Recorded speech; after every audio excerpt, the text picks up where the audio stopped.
Thank you Indranil. Vakratunda महाकाय सूर्यकोटी समप्रभ निर्विघ्नं कुरु मे देव सर्वकार्येषु सर्वथा. अखंडमंडलाकारं व्याप्तं येन चराचरं तत्पदं दर्शितं येन तस्मै श्रीगुरवे नमः. सदाशिवसमारंभा शंकराचार्यमध्यमा अस्मत् आचार्यपर्यन्ता वन्दे गुरुपरम्परा. ओ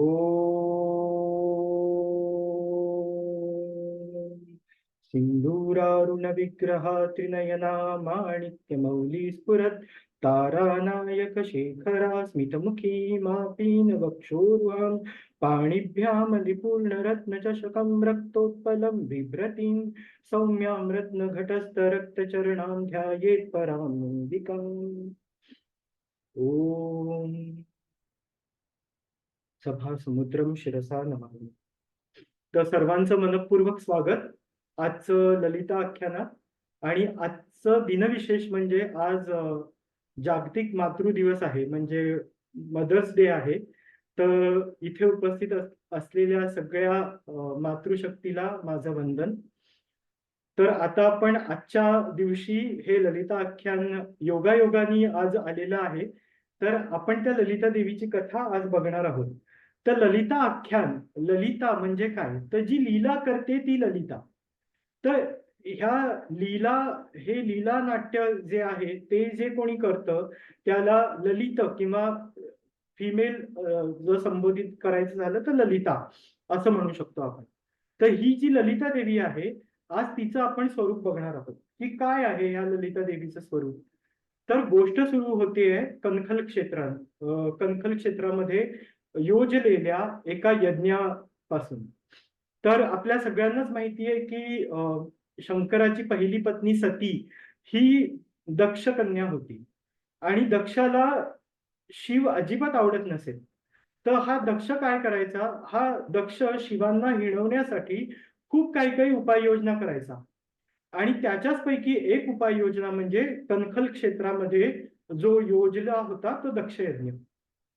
हा दक्ष यज्ञ जेव्हा कणखल क्षेत्रामध्ये योजला गेला तेव्हा सतीला आणि शिवाला आमंत्रण दिलं गेलं नाही. ही कथा सर्वश्रुत आहेत, अगदी टीव्ही सिरियल मध्ये सुद्धा आपल्याला ही कथा बघायला मिळते. तर हे हा जो हे जे कणखल क्षेत्र आहे ते आत्ताचं हरिद्वार जे आहे त्या हरिद्वारच्या जवळ हे कणखल क्षेत्र आहे. आणि तिथे हा यज्ञ केला गेला. तर हा यज्ञ जेव्हा केला गेला त्यावेळेला देवी सती बघते की आकाश मार्गातून वेगवेगळे देव, खूप सारे देव, यक्ष, किन्नर, गंधर्व, अगदी सगळे सगळे चाललेले आहेत. आणि हे सगळे चाललेले आहेत तर ती विचारते तुम्ही कुठे चालला आहात. तर त्याच्यातली एक देवी सती देवीला म्हणते अगं तुला माहित नाही, तुझ्या वडिलांनी एवढा मोठा यज्ञ जो आहे तो योजला आहे. तिथे अख्ख्या चराचरातल्या सगळ्या प्राणीमात्रांना बोलवलंय आणि तुला कसं माहिती नाही बरं. तर सती म्हणते आम्हाला काही आमंत्रण नाही बुवा याचं. हे जेव्हा सतीला कळतं तेव्हा ती दुःखी होते. पण कसं आहे ना की आपल्याच घरी जायला आपल्याला आमंत्रणाची काय आवश्यकता, असा विचार करून वडिलांनी कदाचित मला आमंत्रण दिलं नसेल फॉर्मली, असा ती विचार करते. असा विचार केल्यानंतर मात्र ती शिवाला अप्रोच करते, शिवाकडे जाते आणि शिवाला सांगते की हे शिवशंकरा, माझ्या वडिलांनी एक महान यज्ञ योजला आहे. तर त्या यज्ञामध्ये आपल्याला काही आमंत्रण नाहीये, पण माझेच वडील आहेत तर आपण दोघेही जाऊया. तर शिव तिला म्हणतायत की जिथे आमंत्रण नाही तिथे जाणं हे सगळ्यात मोठं पापकर्म आहे किंवा हे चांगलं नाहीये. तर आपण तिथे नको जायला असं शिव सतीला सांगतायत.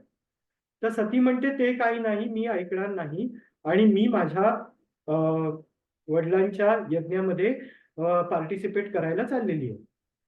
हे जेव्हा सती म्हणते तेव्हा शिवांना फार राग येतो की ती ऐकत नाहीये. ती इतकी हट्टी झाली आहे की ती तिच्या वडिलांप्रमाणेच हट्टी झालेली आहे. आणि म्हणून ते तिला संबोधत आहेत, शेवटी तू दाक्षायणीच आहेस ना. दाक्षायणी म्हणजे दक्षाची मुलगी. शेवटी तू दाक्षायणीच आहेस ना. तर तू दाक्षायणी आहेस त्यामुळे तू शिवाचं ऐकणारच नाही, तू जाणारच. हे जेव्हा सतीला कळतं आणि ती जाता जाता एक क्षण थबकते तिथेच. एक क्षण थबकल्यानंतर मात्र सती म्हणतेय की एक क्षण थबकल्यानंतर मात्र सती म्हणते, काय तुम्ही मला दाक्षायणी म्हणताय? म्हणजे तुम्ही माझी शक्ती, you have reduce down me to just a daughter of Daksha. तुम्ही मला अक्षरशः फक्त दाक्षायणी करून ठेवलं. पण मी कोण आहे हे तुम्हाला अनुभवायचंय. इतकं म्हणून ती निघते आणि शिव पण विरुद्ध दिशेला जायला निघतात. पण शिव जेव्हा जायला निघतात तेव्हा 10 दिशांना, म्हणजे दशदिशा आपण ज्या म्हणतो, पूर्व, पश्चिम, दक्षिण, उत्तर, आग्नेय, वायव्य, नैऋत्य आणि अधो आणि ऊर्ध्व, ह्या प्रत्येक दिशेला एक प्रकाश स्तंभ तयार होतात. असे 10 प्रकाश स्तंभ तयार होतात. हे 10 प्रकाश स्तंभ जेव्हा तयार होतात त्यावेळेला शिव एका दिशेने जायचा प्रयत्न करतात, पण तिथे तो स्तंभ त्यांना अडवतो. दुसऱ्या दिशेने जायचा प्रयत्न करतात, तिथे तो स्तंभ त्यांना अडवतो. असं करून ते सगळ्या ठिकाणाहून जाण्याचा प्रयत्न करतात, पण तिथे ते अडतात. आणि त्याच्यानंतर सती म्हणते की की तुम्ही मला सांगितलं ना की मी फक्त दाक्षायणी आहे, मी कोण आहे ते मी तुम्हाला आता दाखवते. आणि हे जे 10 प्रकाश स्तंभ आहेत ते माझं स्वरूप आहे, ते मी आहे. तर हे 10 प्रकाश स्तंभ हे कुठले प्रकाश स्तंभ आहेत बरं? तर हे दशमहाविद्यांचे प्रकाश स्तंभ आहेत.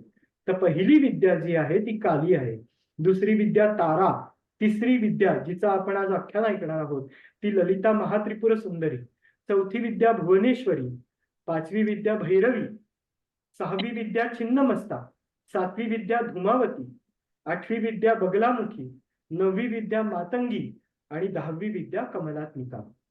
आता तुम्ही जर ह्याच्यामध्ये पाहिलं तर सगळी ही देवीची विविध रूपं आहेत, आदिशक्तीची विविध रूपं आहेत. आणि हे प्रत्येक काहीतरी गोष्ट रिप्रेझेंट करतायत ह्याच्यामध्ये सृष्टीचं क्रिएशन जे आहे ते निहित आहे. हे दर्शवणाऱ्या ह्या दशमहाविद्या आहेत. आणि ह्या दशमहाविद्यांचा आधारभूत जो आहे ते शिवतत्व आहे. शिवतत्व आणि शक्तितत्व हे विलग नाही, ते फक्त आपल्याला वेगवेगळ्या अनुभवातून प्राकट्य करत असतात. म्हणजे शिव आणि शक्ती हे कोणी विलग नाहीये. आपण जे जेंडरमध्ये त्यांना विभागलेलं आहे की शिवतत्व हे पुरुषतत्व आहे आणि शक्तितत्व हे स्त्रीतत्व आहे, तर ते त्याच्याही पलीकडे आहेत. आणि ह्या त्या दशमहाविद्या आहेत. पण लीला दाखवण्यासाठी हे प्रयोग सगळे आणि ह्या कथा आपल्या पुराणांमध्ये आलेल्या आहेत. तर हे जेव्हा होतंय त्यावेळेला काय होतंय की सती त्यांना सांगते की आता मी जाऊन येईपर्यंत तुम्ही ह्या सगळ्या दशमहाविद्यांची पूजा अर्चना कशी करायची, ह्यांना प्रसन्न कसं करून घ्यायचं, हे संशोधन तुम्ही करा. आणि त्याच्यासाठी एक सेट ऑफ वर्शिप तुम्ही डिझाईन करा. तोपर्यंत मी येते. म्हणजे माहेरी जाणाऱ्या बायकोनी नवऱ्याला काम सोपवून ही माहेरी गेली आणि आता नवरा ती कामं करतोय की ही पूजा कशी करायची दशमहाविद्यांची. तर दशमहाविद्यांना समजून घेऊन ही जी उपासना आहे ही सुरू होते. आता ह्याच्यामध्ये विशेष लक्ष देण्याची गोष्ट अशी की काली, तारा आणि महात्रिपुर सुंदरी ह्या ज्या तिघी आहेत ह्यांच्या खाली शिवतत्व आहे. म्हणजे काय, तर कालीच्या पायाशी शिव आहे, ताराच्या पायाशी शव आहे किंवा शिव आहे. म्हणजे काली शिव जेव्हा शक्तीपासून वेगळा होतो तेव्हा तो शवस्वरूप असतो, हे दर्शवणारी ती ताराशक्ती आहे. आणि त्याच्यानंतर महात्रिपुर सुंदरी ही साक्षात शिवावर बसलेली आहे, ती शिवासना आहे. आणि ही शिवासना जी आहे तीच देवी ललिता ही आहे. सगळ्यांना माझी विनंती आहे की कृपया त्यांनी म्यूट करा, म्हणजे मध्ये मध्ये जे आवाज येतात ते येणार नाहीत.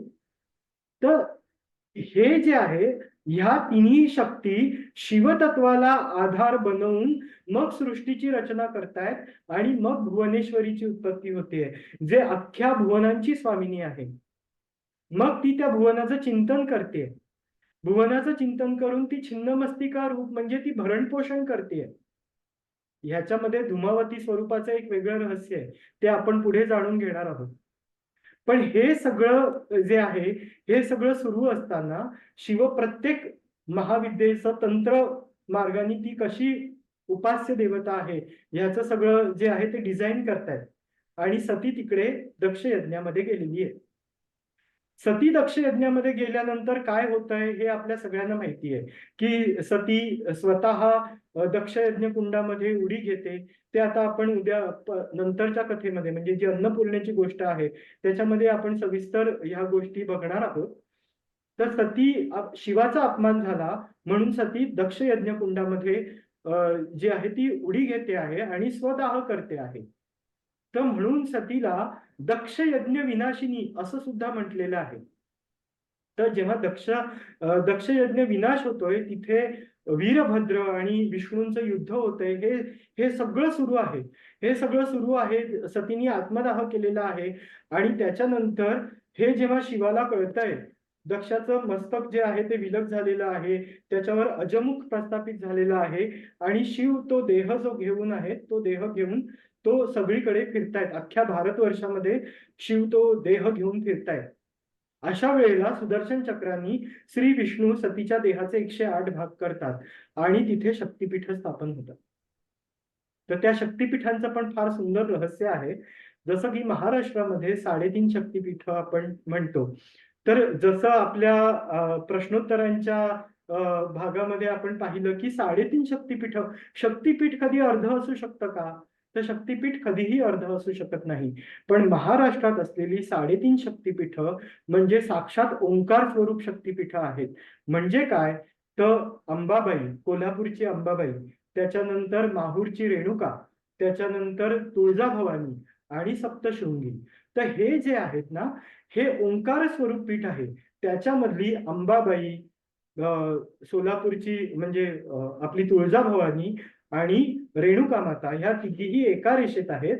आणि बिंदू स्वरूप सप्तशृंगी जी 18 भुजांची महालक्ष्मी आहे, ती जी आहे ती नांदुरी गडावर आहे, ती बिंदू स्वरूप आहे. म्हणून तिला ओंकाराला 3.5 मात्रा असतात, म्हणून ह्याला 3.5 शक्तिपीठ असं म्हटलं गेलेलं आहे. पण महाराष्ट्रातली 3 पूर्णपीठ कुठली आहेत बरं? तर महाराष्ट्रामधली 3 पूर्णपीठ म्हणजे कोल्हापूरची अंबाबाई, त्याच्यानंतर नाशिकला एक भद्रकाली मंदिर आहे, तिथे हनुवटी पडलेली आहे सतीची ते. आणि माहूरलाच आणखीन एक एकवीरिका नावाचं देऊळ आहे.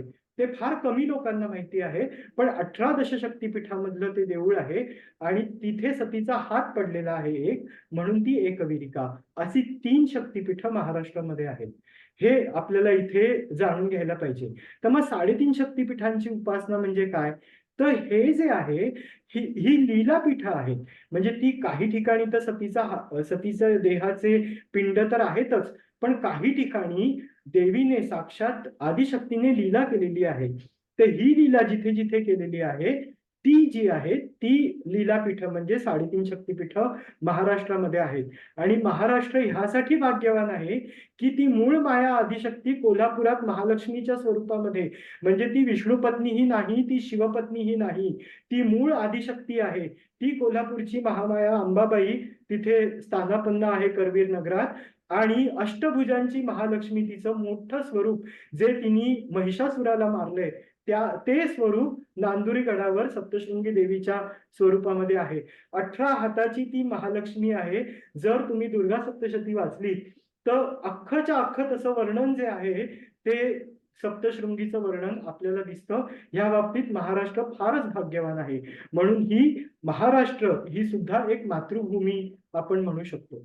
तर दशमहाविद्यांच्या नंतर आपण आता आपल्या ललिता आख्यानाला सुरुवात करूया पुढे.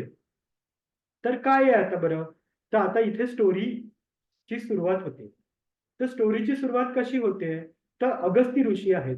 अगस्ती ऋषी हे स्वतः सेल्फ रिअलाइज्ड ऋषी आहेत. त्यांना कुंभोद्भव म्हटलं जातं. अगस्त्य आणि वशिष्ठ हे दोघेही भाऊ आहेत. या दोघांचा जन्म कैलास मानस सरोवरामधून एक कुंभ उत्पन्न झाला आणि त्या कुंभांमधून मित्रावरुण आणि उर्वशी ह्या तिघांच्या, म्हणजे मित्रावरुणांचं वीर्य आणि उर्वशीचा तिथे असलेला प्रादुर्भाव याच्यानी त्यांचा जन्म झाला वसिष्ठ आणि अगस्त्यांचा. अगस्त्य हे मोठे वसिष्ठांपेक्षा. तर इथे म्हणून यांना अगस्त्यांना कुंभोद्भव असं म्हणण्याचा सुद्धा प्रघात आहे. तर हे अगस्ती ऋषी जे आहे त्यांनी सगळं ज्ञान जे आहे ते अर्जित केलेलं आहे. फार मोठे ते शिवभक्त आहेत. ते शिवशक्तीचं मिलनामुळे जेव्हा उत्तरेला अख्खा भारतवर्ष झुकला गेला, त्यावेळेला अक्षरशः ते दक्षिण भारतामध्ये आले आणि विंध्य पर्वताला खाली झुकावं लागलं आणि तिथून नंतर ते दक्षिण भारतातच त्यांनी जो आहे त्यांचा निवास केला. हे अगस्त्य महर्षी हयग्रीवाची उपासना करतायत. आता हा हयग्रीव कोण आहे बरं? तर हयग्रीव हा विष्णू देवतेचाच एक अवतार आहे. तर हे हयग्रीवाची उपासना करतायत आणि हयग्रीवांना सांगतायत की कृपया मला ह्या जगताचं रहस्य सांगा. त्यावेळेला मात्र हयग्रीव ऋषी जे आहेत ते म्हणतायत की मी असंच कसं तुला सांगू, मला सुद्धा ती जी आहे ती आज्ञा नाहीये, तर ते मी तुला कसं सांगू. ह्यावेळेस अगस्ती महर्षी तपश्चर्येसाठी बसतात आणि त्यावेळेला सदाशिव आणि आद्याशक्ती हयग्रीवाला येऊन दृष्टांत देतात की अगस्ती महर्षींना तू ज्ञान दे. हे जे काही विश्वरहस्य आहे त्याचं ज्ञान दे. हे जेव्हा हयग्रीवाला आदेश देतात आणि का ज्ञान दे बरं? कारण ते स्वतः अगस्ती ऋषी स्वतः शिवस्वरूप आहे आणि त्यांची भार्या लोपामुद्रा म्हणजे अनेक मुद्रांना लोपवून अगस्ती मुनींनीच लोपामुद्रेचं जे आहे सृजन केलेलं असतं. तर ही विदर्भ कन्या ती स्वतः माझं स्वरूप आहे आणि म्हणून तू ह्या दोघांनाही ते रहस्य सांग असं हयग्रीवांना आदेश दिलेला आहे. आणि मग अगस्त्य ऋषी आणि हयग्रीवांचं संभाषण होत आहे. हे संभाषण ब्रह्मांड पुराणामध्ये ललितोपाख्यानात येतं आणि तिथे मग ललिता सहस्त्रनाम उजागर होतं. तर हे ललिता सहस्त्रनाम जे आहे ते कोणी रचलेलं आहे? हयग्रीव आता गोष्ट सांगायला सुरुवात करतायत. तर हयग्रीव काय म्हणतायत की हे ललिता सहस्त्रनाम जे आहे ते 8 वाग्देवींनी रचलेलं आहे. ह्या वाग्देवी म्हणजे स्वतः वाणीच्या विविध कला आहेत. आता वाणी म्हणजे त्रिशक्ती आहेत आपल्याकडे. वाणी, रमा आणि उमा. वाणी म्हणजे सरस्वतीचं आदिशक्ती रूप, रमा म्हणजे लक्ष्मीचं रूप आणि उमा म्हणजे स्वतः पार्वतीचं रूप. तर ह्या वाणीच्या 8 वागदेवता आहेत. हिची 8 स्वरूप आहेत. तर ती 8 स्वरूप कुठली कुठली आहेत बरं? तर ती आहे वासिनी, कामेश्वरी, मोदिनी, विमला, अरुणा, जयनी, सर्वेश्वरी, कौलिनी अशा अशा त्या 8 देवता आहेत. ह्या 8 वाग्देवतांनी जे रचलेलं स्तोत्र आहे ते ललिता सहस्त्रनाम स्तोत्र आहे. तर मी आख्यानाची सुरुवात सिंधुरारुण विग्रहा त्रिनयना माणिक्य मौली स्फुरत अशा ज्या ध्यानश्लोकातून केली. हा ध्यानश्लोक ललिता सहस्त्रनामाचा ध्यानश्लोक आहे. आणि ह्या ध्यानश्लोकामध्ये तिचं वर्णन आलेलं आहे. त्या ललिता त्रिपुर सुंदरीचं वर्णन आलेलं आहे. तर ते वर्णन कसं आहे बरं? सिंधुरारुण विग्रहा म्हणजे जिचं स्वरूप सिंदुरासारखं आहे, कुंकुमवर्णी ती आहे, ती सिंदुरासारखी लाल आहे, अशी ती आहे. आणखीन सिंदुरासारखं लाल कोण आहे बरं? आणखीन सिंदुरासारखं लाल तिचाच मुलगा म्हणजे गणपती. जो हा गणपतीला आपण म्हणतो की तो सिंदूर वर्ण आहे. सिंदूर वर्ण म्हणजे काय? तर अक्षरशः म्हणजे रक्त लालिमा असलेली तिची कांती आहे. अशी ती सिंदूर वर्ण आहे. तर अशा ललितेचं ते वर्णन ललिता सहस्त्रनामांमध्ये येतं. आणि हे हजार जी ललितेची नावं आहेत ते पूर्ण ललिता देवी कशी दिसते ह्याचं ते सुंदर म्हणजे एक डिस्क्रिप्शन जे आहे ते संवादातून हयग्रीव महर्षी आपल्या अगस्त्य ऋषींना सांगतायत. तर इथे ही कथा थांबत नाही. प्रत्येक युगामध्ये वेगवेगळ्या गुरु शिष्यांकडून ही कथा पुढे गेलेली आहे. तर आता आणखीन दुसऱ्या युगामध्ये कुठेतरी ही कथा पुन्हा एकदा रूप घेते नवीन रूपामध्ये. तर नवीन रूपामध्ये ही कथा कशी रूप घेते हे आपण बघूया. आता सीता स्वयंवर जेव्हा झालं तेव्हा रामानी शिवधनुष्य तोडलं रामाने शिवधनुष्य तोडल्यानंतर ते शिवधनुष्य परशुरामांनी जनक राजाला दिलं होतं आणि परशुरामांना हे शिवधनुष्य शिवानी दिलं होतं. हे कसं काय तोडलं, कोणी तोडलं, हे जेव्हा परशुरामांना समजलं तेव्हा परशुराम सीता स्वयंवरात गेलेले आहेत आणि रामाना ते काय काय बोलतायत की तू कोण समजतो स्वतःला, तू कोण कुठला आणि तू साक्षात शिवधनुष्य तोडलं, तुला येतंय म्हणून. त्याच्यासाठी किती तपोबल, किती साधना हवी, हे जेव्हा सांगतायत परशुराम रामांना, त्यावेळेला लक्ष्मण रागवतो. पण पुन्हा एकदा राम मध्ये येऊन सांगतायत की, आणि त्यांना मग परशुरामांना राम समजवतायत आणि ते समजवताना परशुरामांना कळतंय की राम म्हणजे स्वतः विष्णू विग्रह आहे. स्वतः म्हणजे बघा, परशुराम आणि राम दोघंही विष्णूंचे अवतार. इथे अंशावतार आहे आणि पूर्ण अवतार आहे. कधी कधी अंशावतार सुद्धा पूर्ण अवताराला ओळखू शकत नाही, हे लक्षात घ्यायला हवं आपल्याला इथे. तर इथे गर्वदमन झालेलं आहे आणि त्यांचं गर्वदमन करण्यासाठी शारंगधर उचललेलं आहे श्रीरामांनी आणि बाण प्रत्यंचेला लावलेला आहे. हे जेव्हा लावलेलं आहे त्यावेळेला परशुराम क्षमा मागतायत रामांकडे आणि आता राम म्हणतायत की आता बाण जो आहे तो धनुष्यावर चढलेला आहे, तर आता काय करू तुम्ही सांगा, की तुमची जी शक्ती आहे कुठेही संचार करण्याची, कुठेही ऍस्ट्रल ट्रॅव्हल करण्याची किंवा केवळ मनोइच्छेने संचार करण्याची, ती शक्ती काढून घेऊ की तपोबल काढून घेऊ. हे जेव्हा राम बोलतायत त्यावेळेला परशुराम सांगतायत की माझी जी स्वेच्छागमनाची म्हणजे ते जे वरदान आहे ते राहू दे, पण माझं तपोबल तुम्ही नष्ट करा. आणि परशुरामांचं तपोबल नष्ट केलं गेलेलं आहे आणि मग हेच परशुराम तिथे आपले चाललेले. हे चालता चालता त्यांना आता गिल्ट येतंय की मी इतका मला स्वतः विष्णूचा अंश समजतात लोक, मला भगवान म्हणतात आणि मला एवढा क्रोध, मी क्रोधाच्या इतका आहारी का गेलो आणि इतका मला दंभ कधी निर्माण झाला, हे जेव्हा सुरू होतं, ह्या विचारात जेव्हा असतात तेव्हा तिथे दत्तगुरूंचं प्राकट्य होतं आणि ह्या दत्तगुरूंचा आणि परशुरामांचा संवाद त्रिपुरा रहस्यमध्ये उजागर होतो. आणि ह्या त्रिपुरा रहस्यामध्ये पुन्हा एकदा देवी ललितेच्या ज्या त्रिपुर सुंदरी आहे तिला त्रिपुर सुंदरी म्हटलं गेलेलं आहे. तर त्रिपुर सुंदरी म्हणजे काय बरं, आपल्या मनुष्याच्या 3 अवस्था असतात, जागृत, सुषुप्ती आणि तुरीय अवस्था. ह्या तिन्ही अवस्थांमध्ये जी शक्ती बनून आपल्या सोबत असते ती त्रिपुर स्वामिनी म्हणजे त्रिपुर सुंदरी, हा या शब्दाचा अर्थ आहे. तर ही त्रिपुर सुंदरी, ह्या त्रिपुर सुंदरीचं आख्यान जे आहे ते त्रिपुरा रहस्यामध्ये साक्षात दत्तगुरूंनी परशुरामांना सांगितलेलं आहे. आता हे सगळं झाल्यानंतर परशुराम पुन्हा एकदा तप करण्यासाठी जातात.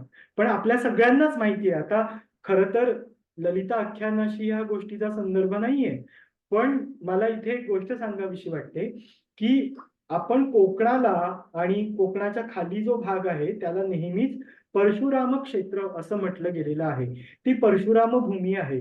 असं का बरं म्हटलं गेलं असेल, तर एकदा रामायणामध्ये जेव्हा राम विश्वामित्रांसोबत चाललेले असतात, ते बिहारला येतात आणि बिहारला आल्यानंतर मग राम विश्वामित्रांना म्हणतायत की इथे आल्यानंतर मला फारच असे फार सुंदर स्पंदनं जाणवतायत, तर ही स्पंदनं कशामुळे बरं जाणवतायत, तर ते सांगतायत की ही कधीतरी बळीराजाची जी होती कर्मभूमी होती आणि ह्याच बळीराजांनी भृगपुच्छ इथे जे आहे एक यज्ञ केला होता आणि त्या यज्ञामध्ये वामन अवतारांनी 3 पादभूमी मागितली होती.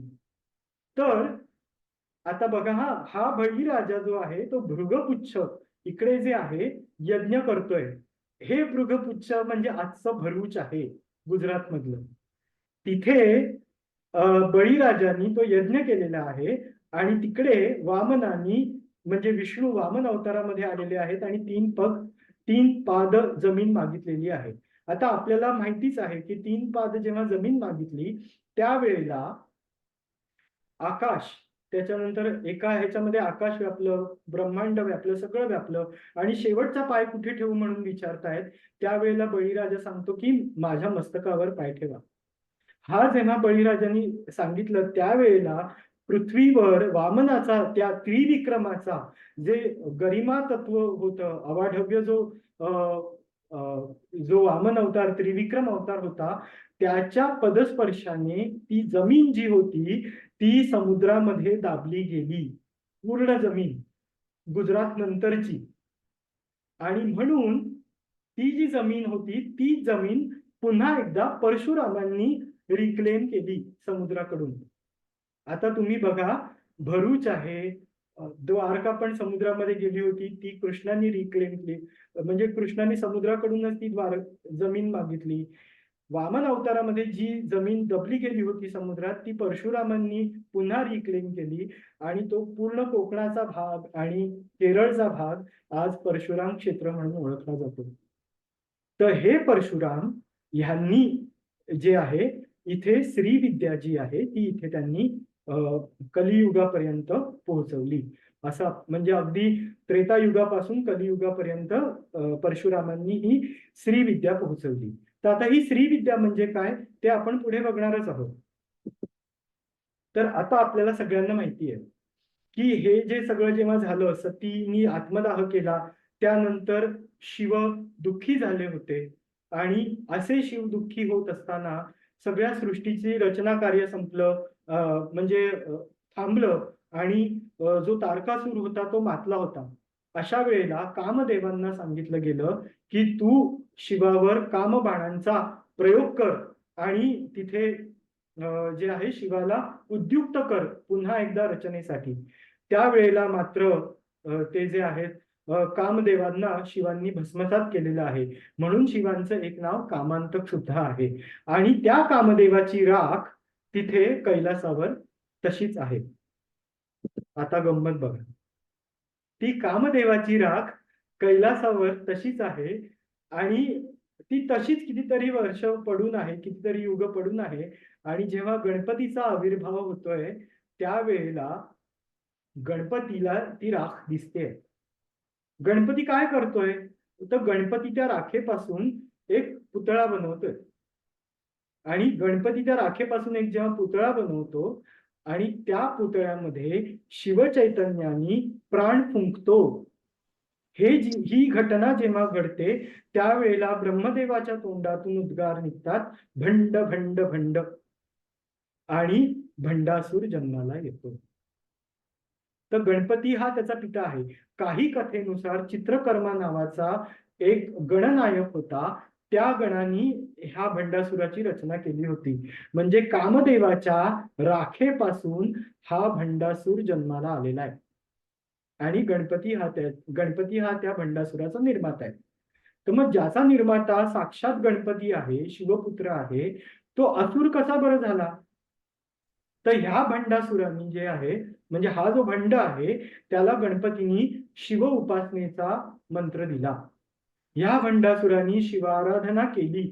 शिवाराधना केल्यानंतर शिव त्याच्यावर प्रसन्न झाले आणि शिवांकडून त्यांनी पाशुपतास्त्र मागितलं. ह्या सगळ्या तपश्चर्येमध्ये त्याला अनेकानेक सिद्धी प्राप्त झाल्या, अनेकानेक अस्त्र प्राप्त झाली आणि सगळ्यात महत्वाचं अस्त्र पाशुपास्त्र त्याला मिळालं. हे मिळाल्यानंतर भंडासूर मातला. भंडासूर मातल्यानंतर मात्र त्यांनी तिन्ही लोकांमध्ये, जसं सगळे राक्षस करतात, अगदी तिन्ही लोकांवर वर्चस्व करायचं, सगळं ग्रासून घ्यायचं आणि आता मीच देवता आहे आणि मलाच सगळ्यांनी पूजायचं, ही प्रत्येक राक्षसाची मनीषा असते. म्हणून ना मनुष्याला नेहमी रजोगुणी म्हटलेलं गेलेलं आहे.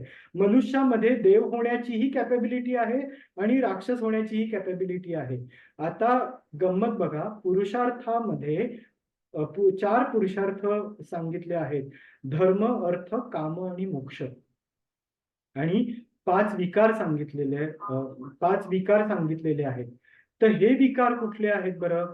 तर काम, क्रोध, मोह, आता इथे बघा, इथे काम जो आहे तो पहिला आहे, विकारांमध्ये काम पहिला आहे आणि पुरुषार्थामध्ये काम तिसरा आहे. म्हणजे काम जेव्हा कंट्रोलमध्ये असतं त्यावेळेला पुरुषार्थ होतो, पण काम जेव्हा आउट ऑफ कंट्रोल जातो तेव्हा तो विकार होतो, आणि तो विकार म्हणजे भंडासूर आहे. तर हा जो आहे, हा भंडासूर हा कामदेवाच्या राखेपासून बनलेला आहे. काम म्हणजे काय? काम म्हणजे काय फक्त सेक्शुअल डिझायर नाहीये. प्रत्येक प्रकारचं डिझायर म्हणजे जो आहे हा भंडासूर आहे. कारण हे काम जे आहे ते प्रत्येक डिझायरला रिप्रेझेंट करतं. आता आता काय झालेलं आहे, हा भंडासूर जेव्हा मातलेला आहे तेव्हा सगळे देव जे आहे ते चिंतित झालेले आहेत. आणि आता ह्याला कोण बरं कंट्रोल करू शकतं? तर केवळ आदिशक्तीच त्याला त्याचा वध करू शकते.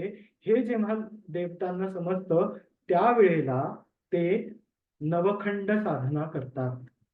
नवखंड साधना किंवा हा यज्ञ हा तांत्रिक स्वरूपातला यज्ञ आहे, आणि त्या यज्ञामध्ये आपल्या शरीरातला एक भाग काढून त्या यज्ञात आहुती म्हणून समर्पित करायचा असतो.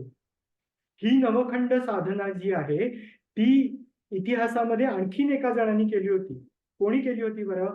रावणाने केली होती. रावणाने आपली सगळी मस्तकं जी आहेत ती शिवाला समर्पित केली होती. याचं शिल्प तुम्हाला कैलास लेण्यामध्ये फार सुंदर बघायला मिळतं की शिवलिंगाच्या भोवती ती 9 मुंड माळ आहे. तर ही नवखंड साधना जी केली होती ती रावणाने केली होती. अजून एक दोन जण आहेत त्यांनी ही साधना केली होती, ते आपण पुढच्या भागामध्ये बघू. पण ही नवखंड साधना इथे आता सगळे देव करतायत.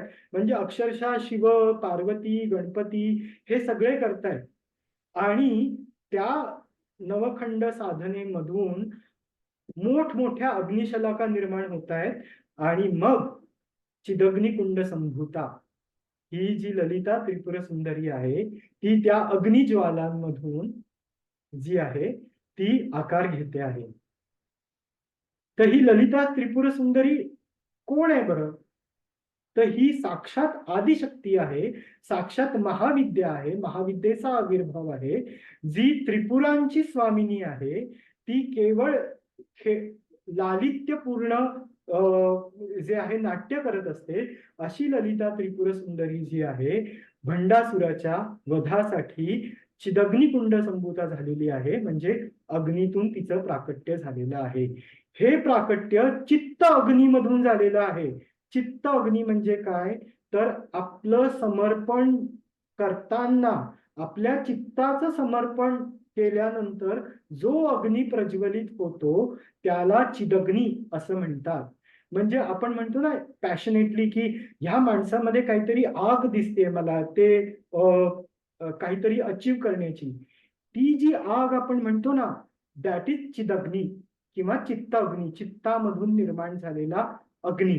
तर नवखंड साधना ही फिजिकल दृष्ट्या म्हणजे त्याचं एक रूपक आहे, पण त्यांनी समर्पित काय केलेलं आहे? आता आपण बरेच जण काय करतो ना, बळी प्रथा आहे आपल्याकडे, आणि आपण बरेच वेळेला नारळ फोडतो. नारळ फोडतो म्हणजे काय करतो बरं आपण?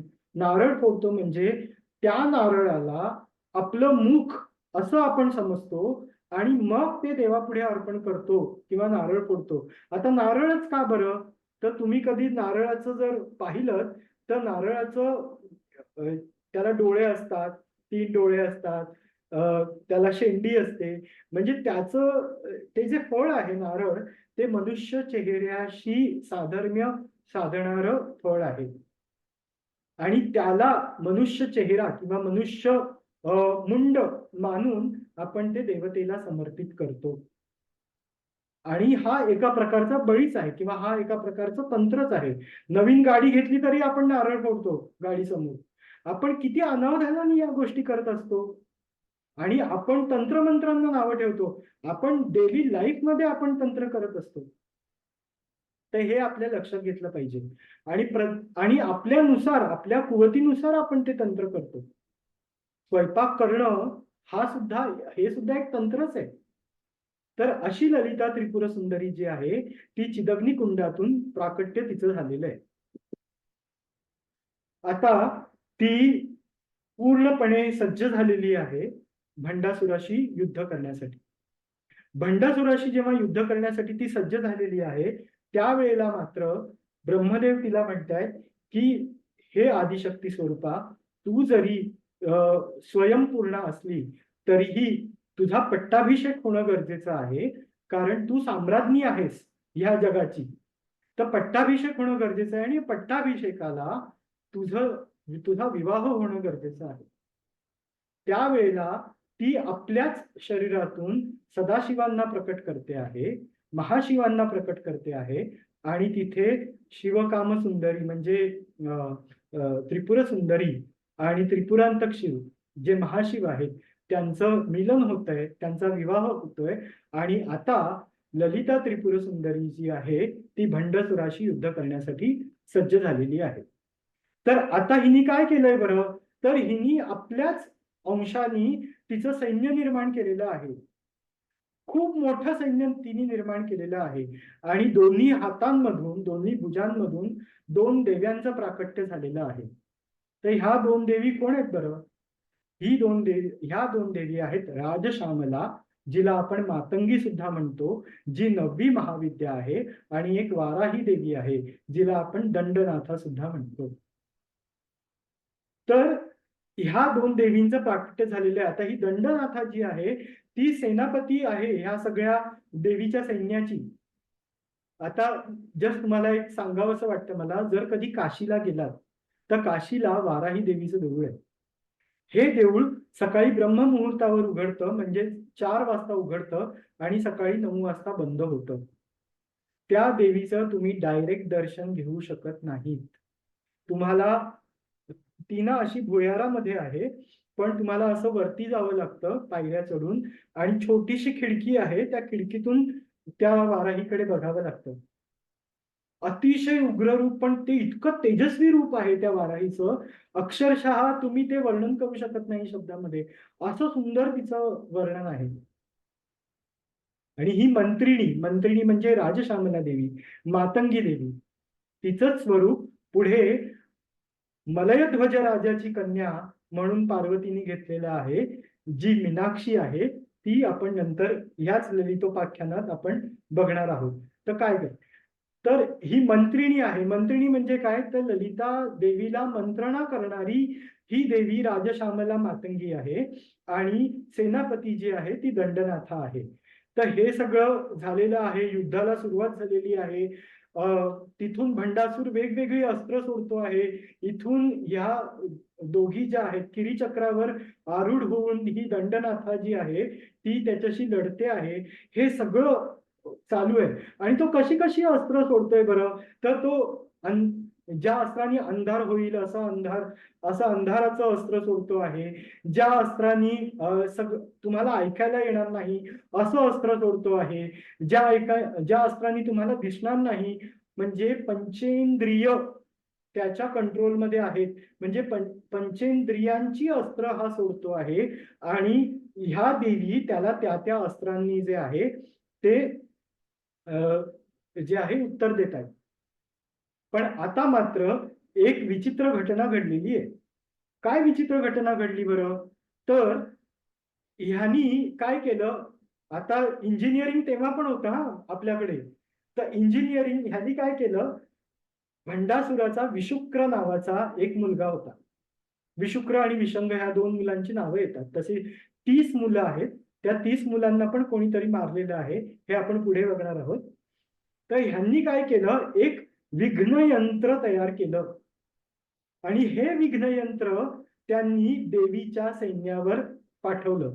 आता हे विघ्न यंत्र तुम्हाला फिजिकल स्वरूपात दिसत नाही, तर हे विघ्न यंत्र काय करतं बरं, तर हे विघ्न यंत्र तुम्हाला आळशी बनवतं, तुम्हाला इग्नोरंट बनवतं.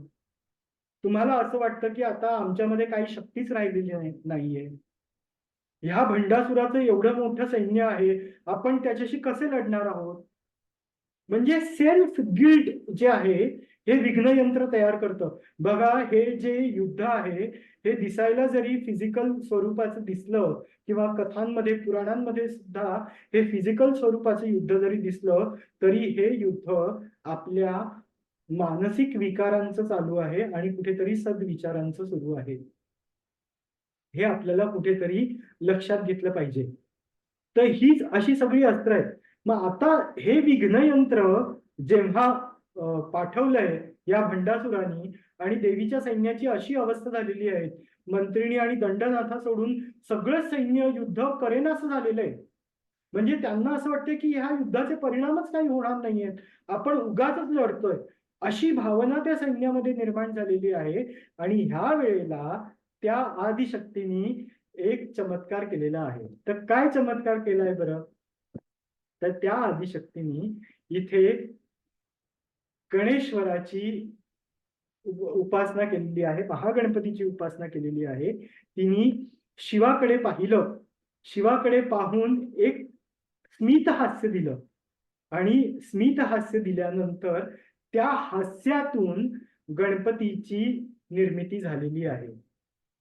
महागणेश निर्भिन्न विघ्नयंत्र प्रहर्षिता, म्हणजे त्या विघ्नयंत्राला प्रहर्षित करण्यासाठी तिने गणेशाची निर्मिती केलेली आहे आणि ह्या गणेशाने ते विघ्नयंत्र नष्ट केलेलं आहे त्या युद्धामध्ये. आणि आता इथे बघा, ही वेगवेगळ्या कल्पांमध्ये घडलेल्या गोष्टी आहेत. आता गणपती इथे सुद्धा गणपतीचं रूपकच घ्यायचंय, म्हणजे म्हणून आपण गणपतीला विघ्ननाशक म्हणतो ना. तो विघ्नकारक पण आहे आणि विघ्ननाशक पण आहे. आता गणपती बघा, गणपती भंडासुरासाठी विघ्नकारक आहे आणि तो विघ्ननाशक सुद्धा आहे. आणि त्याची निर्मिती जी आहे ती सुद्धा गणपतीनेच केलेली आहे. तर ही किती इंटरेस्टिंग गोष्ट आहे. तर आता ह्या गणेशाची निर्मिती जी आहे ती ललिता महात्रिपुर सुंदरीने केलेली आहे आणि तो जो गणपती आहे तो ते विघ्नयंत्र नष्ट करतोय आणि पुन्हा एकदा नवचैतन्य जे आहे ते त्या ललिता देवीच्या सैन्यामध्ये त्यांना मिळालेलं आहे, त्या सगळ्या देवींना. आता हे झाल्यानंतर काय होतंय बरं? भंडासुराचे जे 30 जे मुलं असतात ते ज्यांच्यावर तो फार गर्विष्ठ असतो, मुलांबद्दल आपल्याला फार मला माझ्या मुलांवर फार गर्व आहे, त्यांच्या शक्तीवर फार गर्व आहे, असे गर्विष्ठ करणारे पुत्र जे आहेत भंडासुराचे 30 पुत्र असतात. ह्या 30 पुत्रांना मारण्यासाठी पुन्हा एकदा ललिता त्रिपुर सुंदरी स्वतःच एक 8 वर्षाच्या मुलीचं रूप जे आहे ते प्रकट करते आहे आणि तिला बाल त्रिपुर सुंदरी असं म्हटलं गेलेलं आहे. ही बाल त्रिपुर सुंदरी स्वतः आता युद्धामध्ये उतरलेली आहे. तिने ह्या 30 मुलांचा, भंडासुराच्या 30 मुलांचा वध केलेला आहे. तर ही काय करते आहे? तर गर्वाचं दमन करते आहे. ज्या गोष्टीवर भंडासुराला गर्व होता त्या गर्वाचं दमन ह्या बाल त्रिपुर सुंदरीने केलेलं आहे. या बाल त्रिपुर सुंदरीशी निगडीत एक गोष्ट मला सांगावीशी वाटते की शिवाजी महाराजांचा जेव्हा राज्याभिषेक झाला होता, पहिला राज्याभिषेक झाला होता, आपल्या सगळ्यांनाच तो माहिती आहे. पण एक राज्याभिषेक शिवाजी महाराजांचा गुप्त स्वरूपात झाला होता आणि त्यावेळेला शिवाजी महाराजांना बाल त्रिपुर सुंदरी मंत्राची मंत्रणा देण्यात आली होती. तर शिवाजी महाराजांना सुद्धा या बाल त्रिपुर सुंदरीचा मंत्र मिळाला होता, हे आपल्या महाराष्ट्रीयन लोकांना तरी ऍटलिस्ट माहिती पाहिजे. शिवाजी महाराज हे स्वतः शक्तीपूजक होते, हे आपल्या सगळ्यांनाच माहिती आहे. आदिशक्ती भवानी ही त्यांची आराध्य देवता होती, हेही आपल्या सगळ्यांना माहिती आहे. तर हे आता जर तुम्ही श्रीशैलाला गेलात, श्रीशैल जे मल्लिकार्जुन आहेत, तिथे शिवाजी महाराजांचं एक सुंदर स्कल्पचर आहे जिथे देवी त्यांना तलवार देते. तिथल्या लोकांचा असा समज आहे की शिवाजी महाराज इथे आले होते, ते खचून गेले होते, ते जे आहेत त्यांनी त्यांच्या मनात आत्महत्येचे विचार आले होते आणि त्यावेळेला स्वतः भ्रमरांबा तिथे भवानी देवीच्या स्वरूपामध्ये प्रकट होऊन शिवाजी महाराजांना नवचैतन्य त्या तलवारीच्या स्वरूपात देते, अशी तिथली लोककथा आहे. आता जेव्हा ती लोककथा असते ना तेव्हा ती किती बरोबर किती चूक असं आपण गृहीत धरायचं नसतं. ती लोककथा लोककथा म्हणूनच पाहायचं असतं. आणि मी कोणी अकॅडमिशियन नाहीये की मी त्याच्यावर रिसर्च करीन. मी एक कथाकार आहे साधा, त्यामुळे मी त्याला कथेच्या दृष्टीने बघण्याचीच तुम्हाला एक विनंती करेन. तर हे बालत्रिपुरा सुंदरीचं भंडासुराच्या युद्धामध्ये महत्व आहे. तर अशी ही बालत्रिपुरा सुंदरी. आणि आणखीन एक गोष्ट मला इथे सांगावीशी वाटते की हिचं प्राकट्य फिजिकल स्वरूपात आणखीन कुठे आहे बरं? आता सुद्धा नेपाळमध्ये कुमारी पूजा होते. नेपाळमध्ये ही कुमारी पूजा नथिंग बट ह्या बालत्रिपुरा सुंदरीचंच एक रूप आहे. अक्षरशः तिला लिव्हिंग गॉडेस असं तिथे म्हटलं जातं. तर त्याच्याबद्दल आपण नंतर परत कधीतरी बोलू, कारण गोष्टी अशा आहेत ना की त्याला बरेच डायमेन्शन्स असतात. ते डायमेन्शन्स आपल्याला बघायला हवेत. तर आजचा आपण हे ललितोपाख्यान इथपर्यंत मर्यादित ठेवूया. तर ह्या बालत्रिपुरा सुंदरीचा आविर्भाव झालेला आहे आणि तिने ह्या 30 जे भंडासुराचे पुत्र आहेत त्यांचं तिने वध केलेला आहे. आणि हे सगळं झाल्यानंतर काय होतंय, तर आता स्वतः भंडासूर जो आहे तो त्या युद्धामध्ये उतरलेला आहे. भंडासूर युद्धामध्ये उतरलेला असताना मात्र आता स्वतः महात्रिपुर सुंदरी जी कामेश्वरी आहे, ललिता त्रिपुर सुंदरी आहे, ती तिथे उतरलेली आहे. भंडासुरांना जे पशुपतास्त्र मिळालं होतं शिवांकडून, त्याचा प्रयोग आता भंडासूर करतोय आणि महात्रिपुर सुंदरी त्याच्यावर कामेश्वर अस्त्रचा प्रयोग करते आणि त्या कामेश्वर अस्त्रांनी ते पशुपातास्त्र जे चालवलं होतं ते शिवामध्ये विलीन झालेलं आहे आणि कामेश्वर अस्त्रांनी जे आहे महात्रिपुर सुंदरीने भंडासुराचा वध केलेला आहे. तर इथे हे भंडासुराचं आख्यान संपतंय आणि ह्याच भंडासुराच्या वधाची कथा आणि हेच भंडासुराचं हीच ललिता त्रिपुर सुंदरीची जी गोष्ट आहे ती ललिता सहस्त्रनामामध्ये आणि त्रिपुरा रहस्यामध्ये हयग्रीवांनी अगस्त्यांना आणि दत्तात्रयांनी परशुरामांना सांगितलेली आहे.